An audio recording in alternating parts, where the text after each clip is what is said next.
I'm cooking bitter melon or Ampalaya.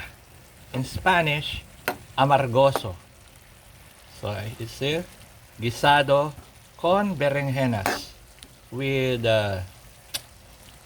talong or eggplant. Saute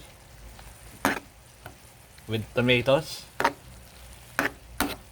onions, garlic, and tomatoes. So I use sauce. At first boil this one a little to remove the bitterness. So it's bitter than better, or better than bitter. For those who are bitter, you eat bitter melon. So are you bitter?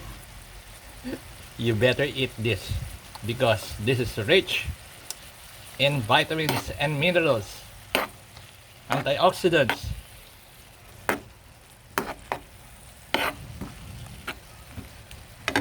I never liked this before until I became a vegetarian and I learned the nutrients of being a vegan. Okay? Bon appetit!